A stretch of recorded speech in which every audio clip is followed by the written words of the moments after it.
అందరికీ నమస్కారం. కున్సెట్ శ్రీనివాస్ ఛానల్ స్వాగతం. ఫస్ట్ టైం చూసినప్పుడు సబ్స్క్రైబ్ చేసుకొని బెల్ సింబల్ ప్రెస్ చేయండి. ఈ హైకోర్టు సుప్రీంకోర్టు జడ్జిమెంట్లు అనేవి మీ కేసులకి చాలా ఉపయోగం.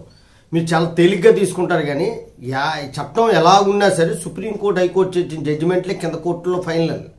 మీరు అది మాత్రం గ్రహించాలి. ఈరోజు ఒక మంచి జడ్జిమెంట్ ఇచ్చింది ఏపీ హైకోర్టు ఇచ్చింది. ఉద్యోగుల తొలగింపు చల్లదు అని చెప్పి.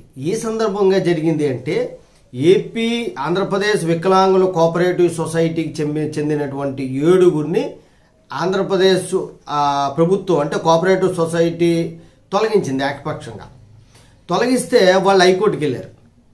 దశాబ్దాల క్రితమే వాళ్ళు ఆ జాబుల్లో జాయిన్ అయ్యారు, ఆ ఉద్యోగం చేసుకుంటున్నారు.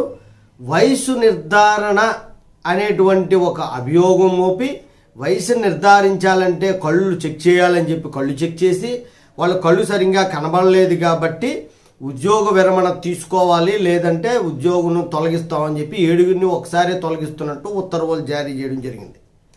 ఈ ఉత్తర్వులను హైకోర్టు రద్దు చేసింది. ఎందుకు చేసిందంటే, వారు తిరిగి సర్వీసుల్లోకి తీసుకోవాలి, వాళ్ళకి ఇవ్వాల్సినటువంటి అన్ని రకాల ప్రయోజనాలు చెల్లించాలి అని కీలక ఉత్తర్వులు జారీ చేసింది. వెంటనే చేయాలని చెప్పి 2 దశాబ్దాల క్రితమే, అంటే 2 దశాబ్దం అంటే 10 సంవత్సరాలు 20 సంవత్సరాల క్రితమే వాళ్ళు జనన ధృవీకరణ పత్రాన్ని ఇచ్చారు.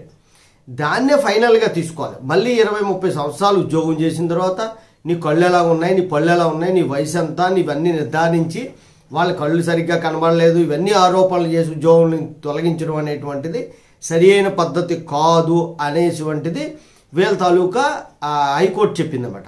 అంతేకాకుండా ముందుగా షోకాజ్ నోటీస్ ఇవ్వాలి. మీ తాలూకా జనన ధృవీకరణ పత్రం సరిగ్గా లేదు, మీ కళ్ళు లేకపోతే పళ్ళుకు సంబంధించినట్టు వయసు నిర్ధారణ సరిగ్గా లేదు, దాని గురించి వివరణ ఇవ్వమని. అలాంటివి ఏమీ ఇవ్వకుండా ఒక ఉత్తర్వులు జారీ చేసి తోసేశారు. దానివల్ల వాళ్ళు చాలా ఇబ్బంది పడ్డారు. హైకోర్టు అప్పుడు క్లియర్గా ఇచ్చింది, అలాంటివి చేయొద్దు, వాళ్ళకి ఉద్యోగం ఇవ్వండి, తర్వాత వాళ్ళ ఉద్యోగాల్లో కావాల్సిన ప్రయోజనాలన్నీ కూడా మీరు అన్నీ వాళ్ళకి తిరిగి ఇవ్వాలని చెప్పేసి హైకోర్టు ఉత్తర్వులు చేసింది. ఇది చాలామంది ప్రతి ఎంప్లాయీకి చాలా ఇంపార్టెంట్. జై హింద్, భారత మాతా కీ జై.